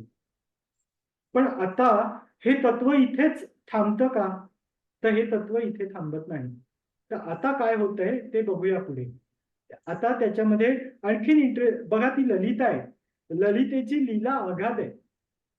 आदि शंकराचार्य एकदा स्वेच्छा म्हणजे मनानीच कैलास गमन करतात. कैलास गमन जेव्हा ते करतायत त्यावेळेला शिव त्यांना 4 स्फटिकलिंग देतात भेट म्हणून. ही स्फटिकलिंग आजही चारही पीठांमध्ये आहेत. जर तुम्ही कधी गेलात त्या पीठांमध्ये तर अवश्य बघा, त्याला चंद्रमौळीश्वर असं सुद्धा म्हणतात. ही स्फटिकलिंग शिवांनी आदि शंकराचार्यांना दिलेली आहे. आता मुलगा जेव्हा आपल्याकडे आलाय आपल्या भेटीला, हे देवी बघतेय आणि देवीला फार आनंद झालाय. मग देवी म्हणते की मला पण काहीतरी द्यावंसं वाटतंय शंकराचार्यांना. आणि त्यावेळेला देवी जे आहे एक पोथी जी आहे ती आदि शंकराचार्यांना देते. आता आदि शंकराचार्य ती 4 स्फटिकलिंग घेऊन आणि ती पोथी घेऊन कैलासावरून निघालेले. पण कैलासावरून निघालेले असताना एअरपोर्टला जसं आपलं कस्टम चेकिंग होतं, तिथे नंदी आहे. नंदी तिथे कस्टम चेकिंग करायला बसलाय की सांगा बरं तुम्ही काय काय आणलंय. मग ते बघतायत, हा 4 स्फटिकलिंग आहेत. तर हा ठीक आहे, I know about this, you have to establish this in the 4 मठास. ही पोथी जेव्हा नंदी बघतायत त्यावेळेला नंदी काय करतात, ती पोथी अक्षरशः त्यांनी फाडलेली आहे आणि अर्धी पोथी त्यांनी खाऊन घेतलेली आहे. आता मात्र आदि शंकराचार्यांना प्रश्न पडलाय की मी काय करायचं बरं? ही साक्षात आदिमायेने मला ती पोथी दिली होती आणि आता नंदीने ती खाऊन टाकली. तेव्हा आदिमाया त्यांना सांगते, ती आदिशक्ती त्यांना सांगते की तू जा, योग्य वेळ जेव्हा येईल त्यावेळेला तुला बाकीचे श्लोक जे आहेत ते स्फुरतील. आणि आता आदि शंकराचार्यांकडे फक्त 40 श्लोक जे आहेत ते राहिलेले आहेत. काही कथांमध्ये जेव्हा शिव पार्वतीची स्तुती करत होते तेव्हा ते शब्द कैलासावर उमटत होते आणि ते आदि शंकराचार्यांनी पाहिले. पण हे जेव्हा गणपतीच्या लक्षात आलं, गणपतींनी ते जे उमटलेले श्लोक आहेत ते पुन्हा पुसून टाकले असं म्हटलं जातं. पण सर्वश्रुत कथा जी आहे ती नंदीची आहे. तर आता ती 40 श्लोकांची पोथी घेऊन आणि ती 4 स्फटिकलिंग घेऊन आदि शंकराचार्य कैलासातून निघालेले आहेत. 4 स्फटिकलिंगाची स्थापना 4 वेगवेगळ्या पीठांमध्ये झालेली आहे आणि अशातच आदि शंकराचार्य कांचीपुरम येथे आलेले आहेत. कांचीपुरम येथे येऊन ते पुन्हा ध्यानधारणा करतायत आणि त्या ध्यानधारणेमध्ये पुन्हा एकदा त्यांना उरलेले श्लोक जे आहेत ते स्मरतायत किंवा ते स्फुरतायत आणि हे सगळे श्लोक मिळून सौंदर्य लहरी तयार होते. जर सौंदर्य लहरी तुम्ही बघितली तर पहिले 40 श्लोक जे आहेत ते जर तुम्हाला डिकोड करायचे असतील तर ते फारच त्यांचं एसोटेरिक मिनिंग आहे आणि ते डिकोड करायला तुम्हाला आणखीन 10 पुस्तकांचे रेफरन्स घ्यावे लागतील. इतके ते दिव्य श्लोक आहेत. आणि नंतरचे जे 60 श्लोक आहेत तर ते लक्षात येतील की ते आदि शंकराचार्यांनी रचलेले आहेत. म्हणून त्यांची महती काही कमी होत नाहीये की हे शिवानी रचलेलं आहे की हे आदि शंकराचार्यांनी रचलेलं आहे. दोघेही साक्षात शिवस्वरूपच आहेत. तर आता हे जे आहे हे सौंदर्य लहरी आदि शंकराचार्यांनी रचलेलं आहे. पण आता इथे आणखीन एक गोष्ट सांगावीशी वाटते की आदि शंकराचार्यांना ललिता सहस्त्रनामावर भाष्य करायचं होतं. आदि शंकराचार्यांनी त्यांच्या शिष्यांना सांगितलं की जा बरं सहस्त्रनाम घेऊन या, जा बरं ललिता सहस्त्रनाम घेऊन या असं सांगितलं. आणि ते शिष्य जायचे आणि सहस्त्रनामाची पोथी घेऊन यायचे. बघायचे तेव्हा ते विष्णू सहस्त्रनाम असायचं. असं 2दा-3दा झालं. तेव्हा आदि शंकराचार्य शिष्यांना म्हणाले, अरे मी तुम्हाला ललिता सहस्त्रनाम घेऊन यायला सांगतोय, पण तुम्ही नेहमीच विष्णू सहस्त्रनाम आणताय. तेव्हा मात्र आदि शंकराचार्य तिथे स्वतः जातायत आणि ते बघतायत तिथे कोणच नाहीये, पण ते शिष्य सांगतायत की इथे एक छोटी मुलगी होती, ती आम्हाला ती पोथी कायम देत होती. त्यावेळेला आदि शंकराचार्यांच्या लक्षात येतंय की साक्षात देवीची अशी इच्छा आहे की त्यांनी विष्णू सहस्त्रनामावर भाष्य करावं, ना की ललिता सहस्त्रनामावर. आणि त्या ललिता सहस्त्रनामावर त्या विष्णू सहस्त्रनामावर भाष्य आदि शंकराचार्यांनी केलं. पण आदि शंकराचार्यांच्या मनात ते ललिता सहस्त्रनाम राहिलंच होतं. आणि शेवटी ललिता सहस्त्रनामाच्या शेवटी येतं शिवशक्त्या युक्तो. तिथूनच सौंदर्य लहरींची सुरुवात होते शिवशक्त्या युक्तो. म्हणजे जिथे ललिता सहस्त्रनाम संपतं त्या पॉइंटवरून सौंदर्य लहरी सुरू होतं. अशी ही सौंदर्य लहरीची फार सुंदर गोष्ट. त्याच्यानंतर आपल्याला आणखीन एक गोष्ट मी सांगणार आहे, ती मुख पंचशतीची गोष्ट आहे. आता मुख पंचशतीची गोष्ट म्हणजे काय, तर ह्याच कांचीपुरम मध्ये गायत्री मंडपामध्ये ललिता त्रिपुर सुंदरीचा कामाक्षीच्या रूपामध्ये विग्रह आहे. हा जो विग्रह आहे, आता इथे त्या मंदिराचा मुख्य वेदिक पुजारी आणि एक मुका जो माणूस आहे, जो देवी ललितेचा फार आर्डंट डिवोटी आहे, निस्सीम भक्त आहे, तो तिथे बसलेला होता. त्याला कसलंही ज्ञान नव्हतं. तो मुका होता त्यामुळे त्याला म्हणजे काही वाचता बोलता काहीच येत नव्हतं. आणि तो फक्त त्या विग्रहाकडे बघत होता. आणि इथे हा जो वेदिक पुजारी आहे तो मात्र वेगवेगळी स्तोत्र म्हणतोय, देवीची अर्चना करतोय, सगळं सुरू आहे. हे सगळं सुरू असताना अचानक एका देवीचं आगमन तिथे झालेलं आहे. आणि ती देवी काय करतेय, तर ती देवी जी आहे ती तांबूल भक्षण करते. तांबूल म्हणजे विडाच असतो, पण तो असा क्रश विडा असतो. तर ते तांबूल भक्षण करते ती. आता ही तांबूल घेण्याची हे देवीला फार प्रिय आहे. म्हणून आपण बघितलं असेल जी माहुरला रेणुका आहे, जी सप्तशृंगी आहे, तिच्याही तोंडामध्ये हा विडा भरवला जातो, बसवला जातो. तर हे तांबूल आहे ती ग्रहण करते. तर ती काय करते ती देवी, ती आपल्या तोंडातलं ते तांबूल काढून ती त्या पुजाऱ्याला ऑफर करते.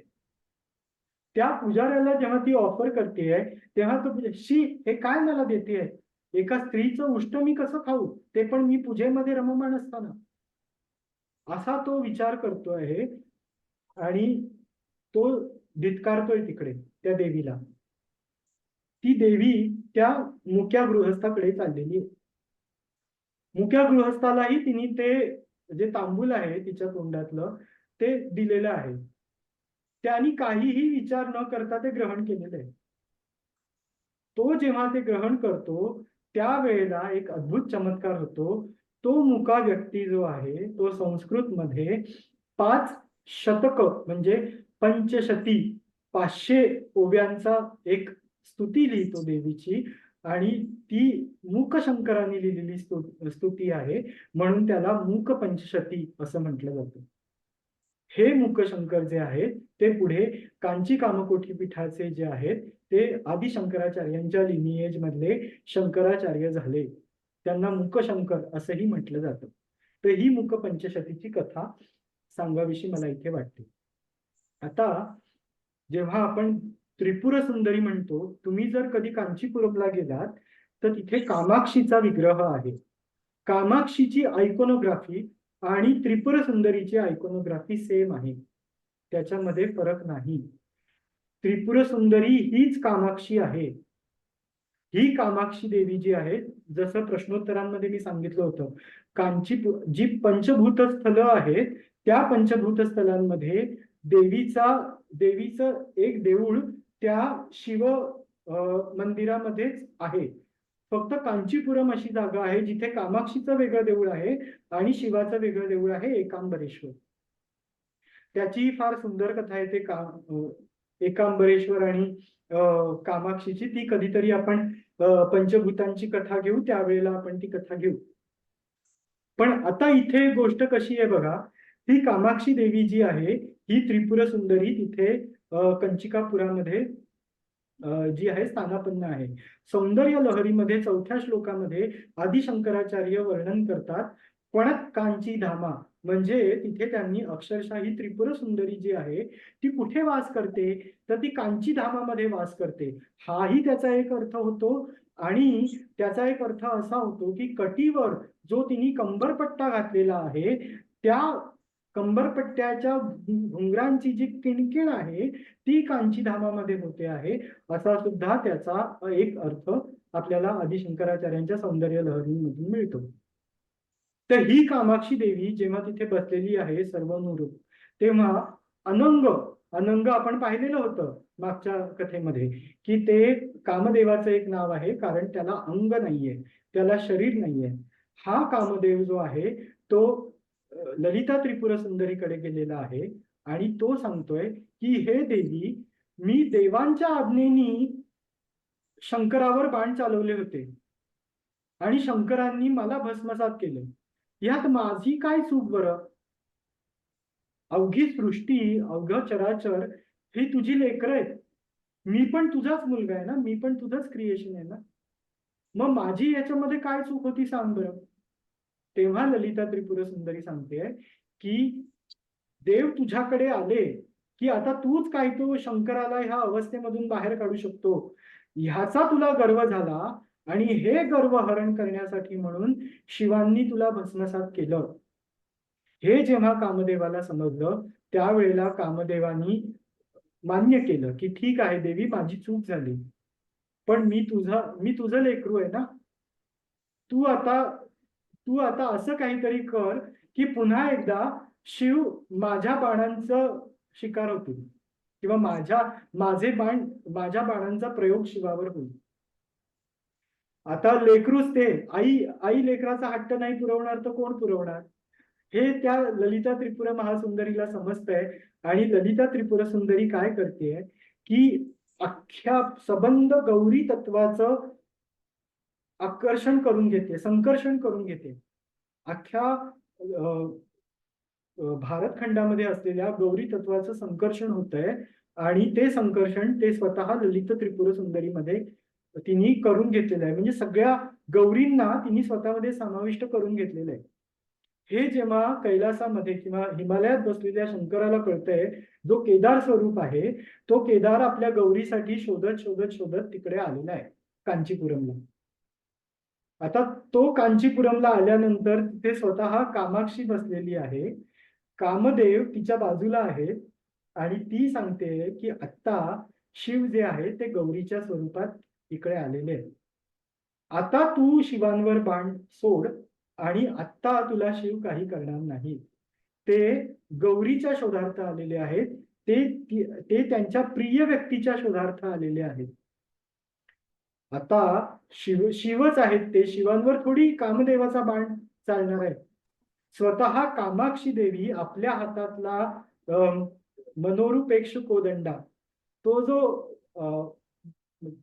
धनुष्य आहे, उसा ज्याला एका उसाप्रमाणे आपण डिपिक्ट केलेला आहे, तर तो जो ऊस आहे तो ती कामदेवाला देते आहे आणि कामदेव त्याच्यातून बाण सोडत आहेत शिवांवर आणि शिवांवर त्याचा प्रयोग झालेला आहे. आता शिवांनाही हे कळत नाहीये असं नाहीये, शिवांवर त्याचा प्रयोग झालेला आहे आणि शिव साक्षात त्या त्रिपुर सुंदरीला पाहतायत आणि ते मोहित होत आहेत.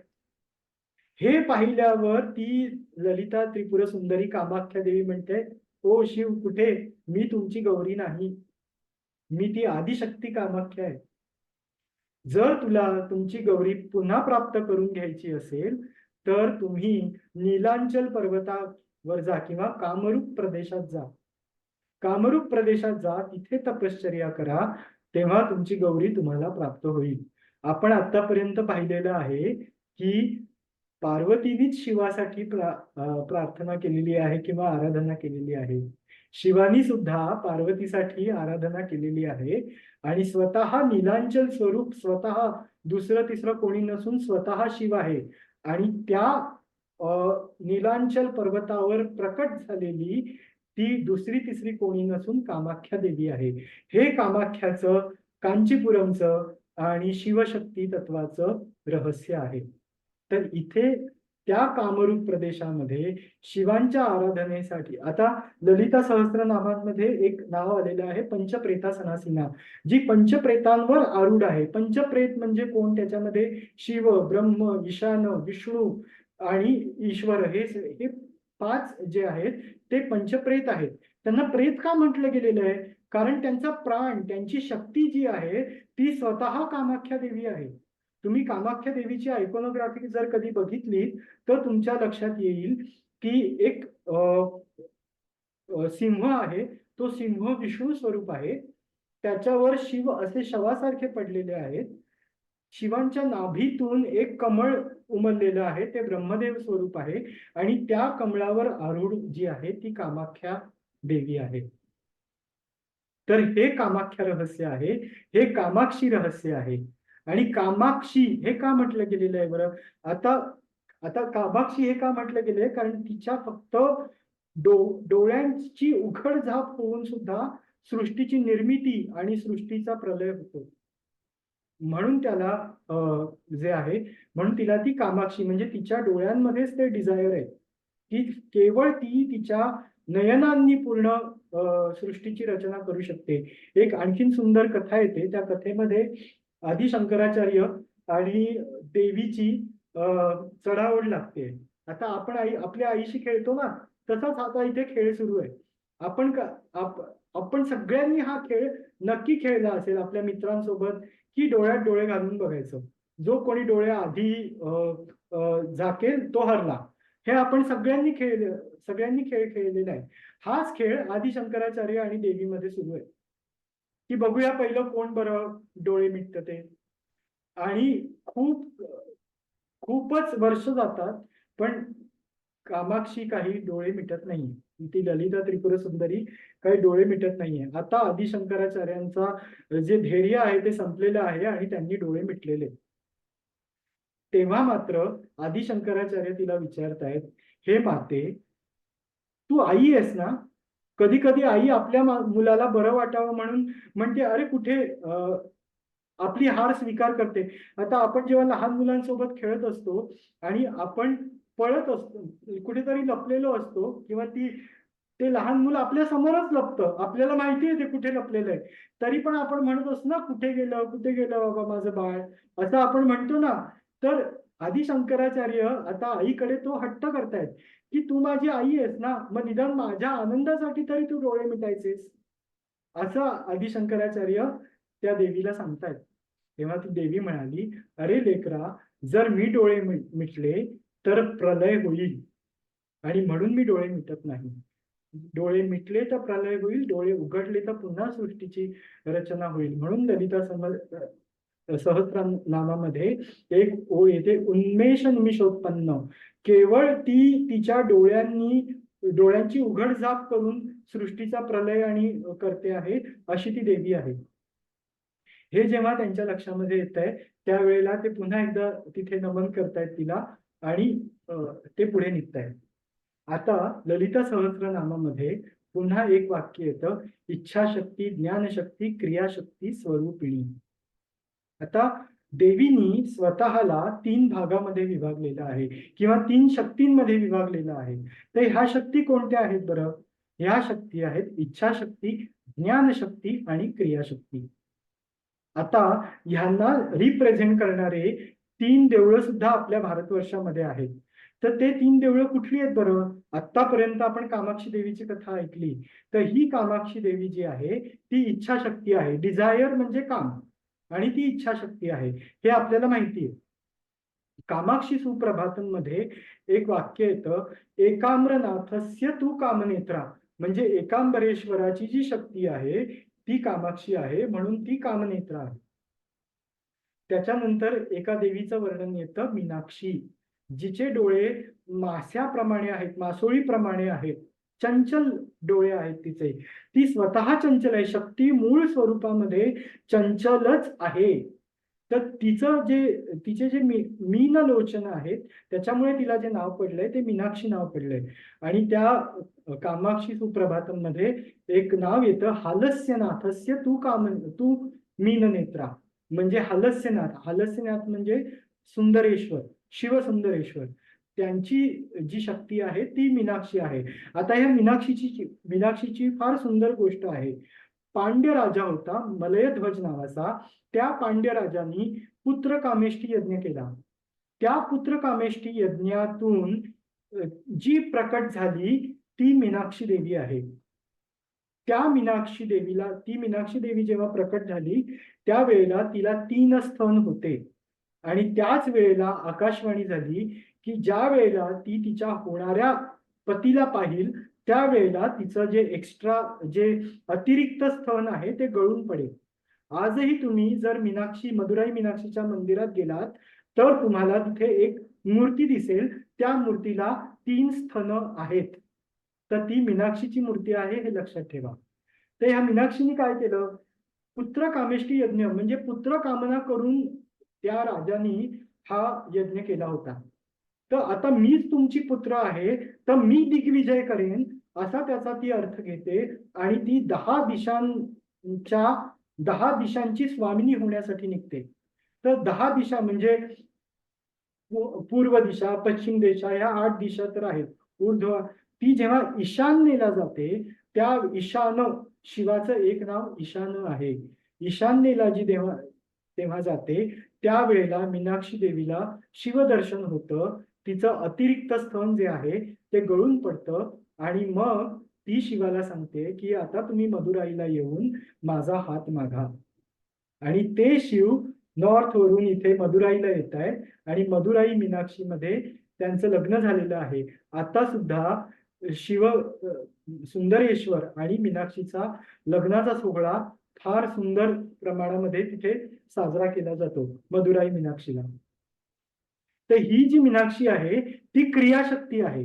क्रियाशक्ती म्हणजे काय तर तिने दिग्विजय केला. ती वॉरियर आहे. ती आता गंमत बघा, गेल्या वेळेला आपण जे आहे ते नटराज आख्यान बघितलं होतं. आपल्याकडे युद्ध करणं हे पुरुषांचं काम म्हटलं जातं. तर जिथे म्हणजे सेलेस्टियल डान्सर आहे तो कॉस्मिक डान्सर आहे तो पुरुष आहे आणि जी युद्धामध्ये जाते ती स्त्री आहे, ती काली आहे. म्हणजे आपण कसं ह्याला एखाद्या जेंडर मध्ये आपण ह्याला समाविष्ट करणार ह्याचा विचार आपण केला पाहिजे. तर ही क्रियाशक्ती जी आहे ती 10 दिशांची स्वामिनी आहे आणि ती मीनाक्षी स्वरूपामध्ये मदुराईमध्ये स्थानापन्न आहे. आता आणि ही मीनाक्षी देवी दुसरी तिसरी कोणी नसून राजश्यामला आहे, जी मंत्रिणी आहे ललिता त्रिपुर सुंदरीची. आता तुम्ही जर कधी मातंगी देवीचं स्वरूप बघितलं ना तर तिला हिरव्या रंगामध्ये दाखवतात. मीनाक्षी देवी सुद्धा हिरव्या रंगामध्ये आहे. हिरवा रंग का दिलाय बरं तिला? हिरवा रंग हा प्रकृतीचं प्रतीक आहे. आपल्याकडे जी सृष्टी दिसते ना तिला नवयौवना म्हणतात. नवयौवना म्हणजे जी पालवी फुटते ती हिरव्या रंगाची असते, म्हणून तिला हिरवा रंग दिला गेलेला आहे. आता ह्याच्या अनुषंगाने आणखीन एक गोष्टीमध्ये गोष्ट असतात बघा, की खरं तर चैत्र महिना जो आहे तो वसंतामध्ये येतो आणि तेव्हा नवपालवी फुटते, म्हणून आपण चैत्र सेलिब्रेट करतो. चैत्र नवरात्री तेव्हा येते, चैत्र गौर आपल्याकडे तेव्हा बसते. खरं तर नवरात्र ती असते. शारदातली नवरात्र कुठली असते बरं? आणि ती आपण का बरं सुरुवात केली शारदातली नवरात्र हे करण्यासाठी? तर पुन्हा एकदा रामाशी कनेक्शन आहे. आता काही राज्यांमध्ये रामाचं नाव बॅन होतं, पण आता अगदी आपण घेऊ शकतो ते नाव. तर त्या रामानी रावणावर विजय मिळवण्यासाठी शक्तीची उपासना केलेली आहे. आणि ही शक्तीची उपासना त्यांनी शरद ऋतूमध्ये केलेली आहे. शारदीय नवरात्रोत्सव आपण जे म्हणतो, ह्या शारदीय नवरात्रोत्सवामध्ये रामानी शक्तीला प्रकट करून घेतलेलं आहे.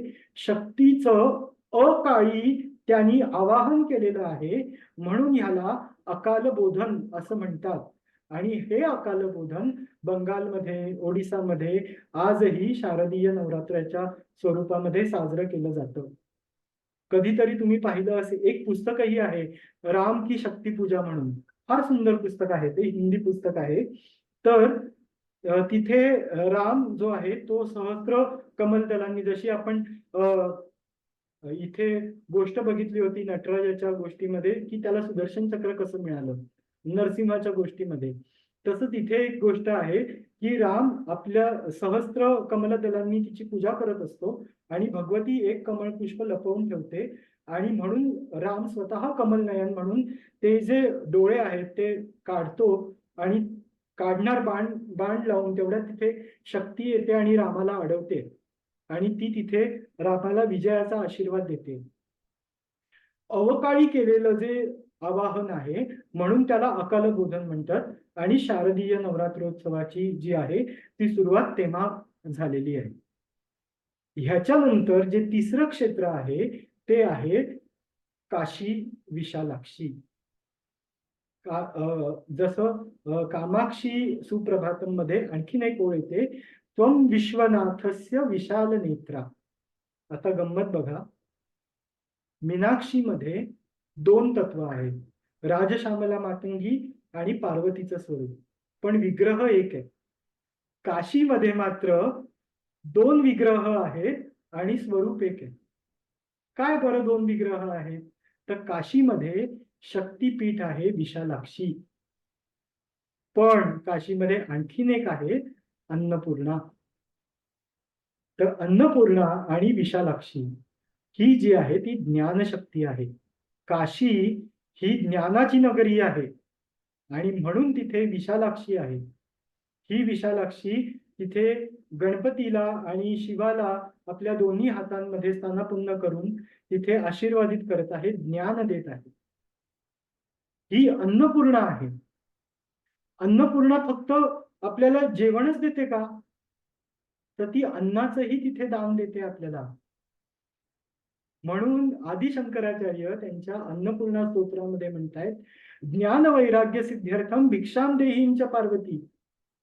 ते काय अन्न मागत नाहीयेत पार्वतीकडे, ज्ञान वैराग्य सिद्ध्यर्थम, म्हणून ही ज्ञानशक्ती आहे जी काशी विशालाक्षी आहे.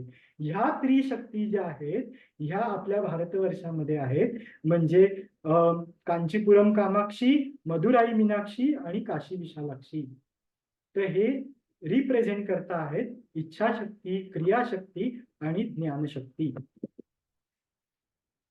आता सगळ्यांना एक विनंती आहे की जे कोणी आपल्या जागेवर बसलेले आहेत तिथे शांत डोळे मिटा.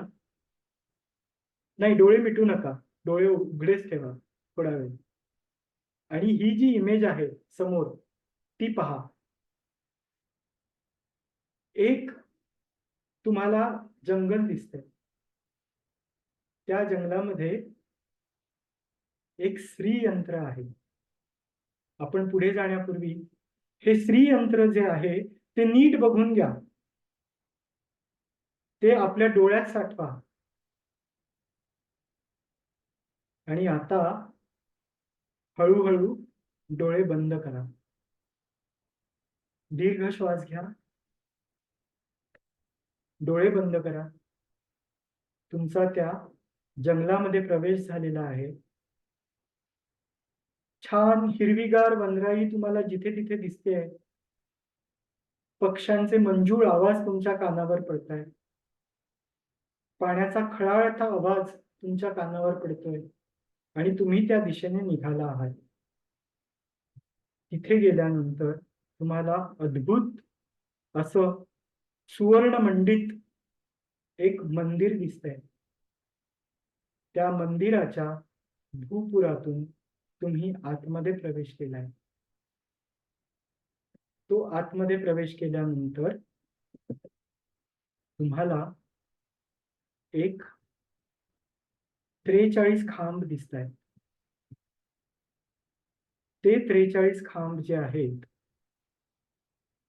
ते 43 खांब दगडाचे आहेत आणि बरोबर मध्यभागी तुम्हाला एक पांढरा शुभ्र प्रकाश दिसतोय.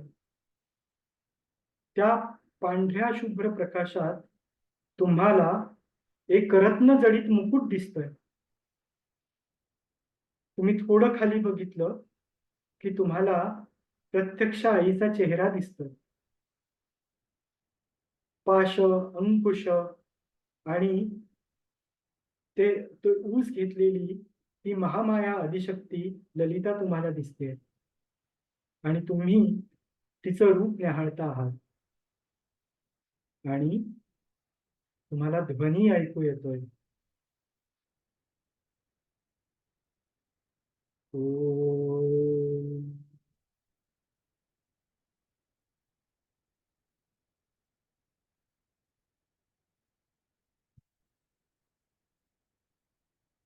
ओम.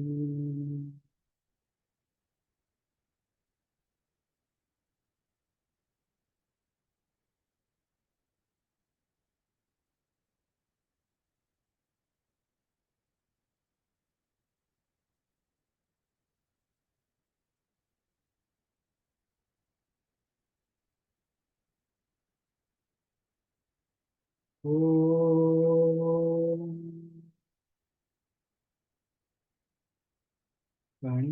मणिपूर्ण रत्न चषकं रक्तोत्पलं बिभ्रतीं सौम्यां रत्न घटस्थ रक्तचरण ध्याये परांबिकाम्. श्रीचक्र आहे. हे श्रीचक्र जे आहे याच्यामध्ये 9 त्रिकोण असतात. 5 त्रिकोण जे आहेत ते आदिशक्तीचे आहेत आणि 4 त्रिकोण जे आहेत ते आदिशिवाचे आहेत. हे 9 त्रिकोण एकमेकाला जिथे इंटरसेक्ट करतात ते मिळून 43 त्रिकोण होतात, जे मी 43 खांब सांगितले होते. मध्ये बिंदू स्वरूप जी आहे ती साक्षात कामाक्षी ललिता त्रिपुर सुंदरी स्थानापन्न आहे आणि ही ललिता त्रिपुर सुंदरी त्या मणिद्वीपातल्या श्रीचक्र रथामध्ये, म्हणजे श्रीचक्र हे तिचं घरही आहे आणि ती रथारूढ पण आहे, अशी ती देवी आहे आणि तिचा तिथे वास आहे. ह्या देवी हे जे श्रीचक्र आहे हे जर तुम्ही बघितलं हे 43 त्रिकोण आहेत. आता इथे जर एक शिवाचा आणि एक शक्तीचा जर तुम्ही त्रिकोण बघितला तर 42 होतील, पण एक त्रिकोण शिल्लक राहतो. याचा अर्थ असा आहे की शिवाला व्यापून सुद्धा शक्ती उरते आणि हेच शक्तीचं उरणं जे आहे ना ते दशमहाविद्यांमधल्या धूमावतीमध्ये प्रकट झालेलं आहे. आता गंमत बघा, धूमावतीची कथा अशी सांगितली जाते की तिला फार भूक लागली होती आणि तिने शिवालाच खाऊन टाकलं आणि ती विधवा स्वरूप आहे. ह्याचं जर रूपक लक्षात घेतलं तर हे रूपक असं आहे की ती शक्ती शिवाला व्यापून उरलेली आहे, बिंदू स्वरूप आहे, ऊर्जा स्त्रोत आहे, सगळ्याचा तो स्त्रोत आहे आणि म्हणून ती त्रिपुर सुंदरी आहे. हे आपल्या लक्षात घेतलं पाहिजे आणि ह्याचा आविर्भाव साक्षात कांचीपुरमला आणि आसामला कामाख्यामध्ये झालेला आहे. हे त्या कामाख्या देवीचं सुंदर स्वरूप आहे. ती स्मितहास्य करते आहे. ही कामाक्षी देवी आज मातृदिनाच्या निमित्ताने आपल्या सगळ्यांवर अशीच कृपा करू दे, अशी मी कामना तिच्याकडे प्रकट करतो आणि माझ्या शब्दांना इथे विराम देतो. स्वस्तिर भवतु.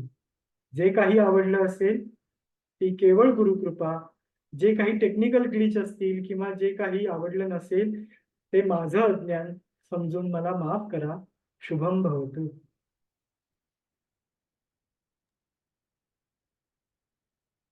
खूप खूप धन्यवाद ओंकार दादा. आणि एका खूप वेगळ्या विश्वामध्ये आपण आता जाऊन आलो या मागच्या काही वेळात. माझी सर्व सहभागी असणाऱ्या लोकांना विनंती आहे की तुम्हाला हे कसं वाटलं हे तुम्ही अगदी बिनधास्त आत्ता सांगू शकता आणि तुम्ही स्वतःला अनम्यूट करून बोललात तरी काही हरकत नाही.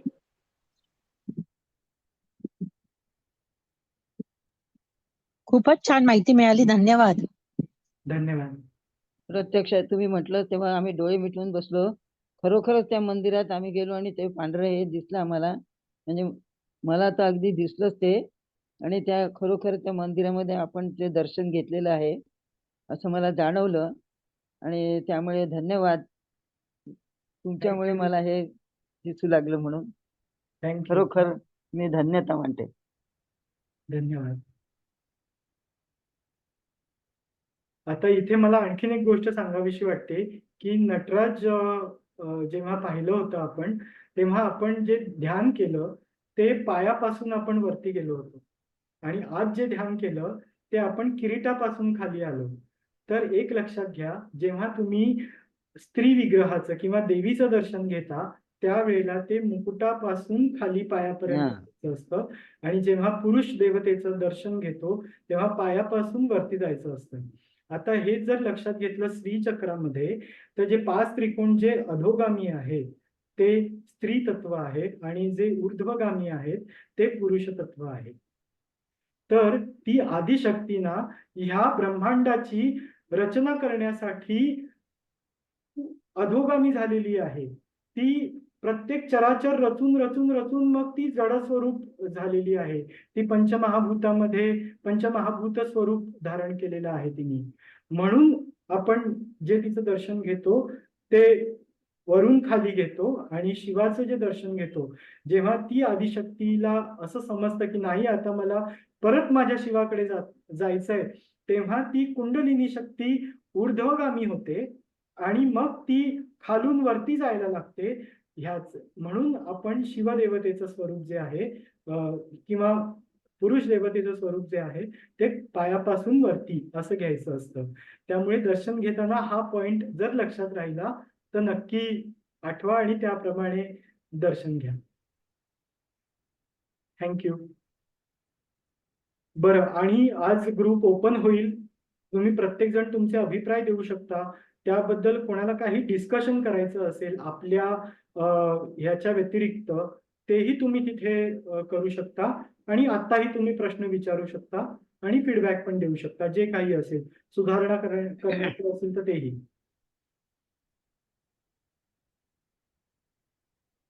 माहिती खूप छान सांगितली. आम्हाला माहिती मिळाली की इच्छाशक्ती, ज्ञानशक्ती, क्रियाशक्ती ना ती छान माहिती मिळाली आम्हाला. आणि देवीचं स्वरूप तेही आम्हाला जाणवलं. त्यामुळे धन्यवाद. थँक्यू. मला वाटतं आता थांबायला हरकत नाही. कोणाला काही बोलायचं नसेल तर. हो, आपण थांबू आणि बाकी सगळे अभिप्राय मग ग्रुपवरती पण शेअर करतील. धन्यवाद. येस, धन्यवाद. पुढच्या रविवारी सगळ्यांनी परत आपण भेटूयात एका वेगळ्या गोष्टी बरोबर. पुढच्या रविवारी अन्नपूर्णेची गोष्ट. येस, पुढच्या रविवारी अन्नपूर्णा. चलो, सगळ्यांनी सेशन सोडायला हरकत नाही. धन्यवाद. धन्यवाद.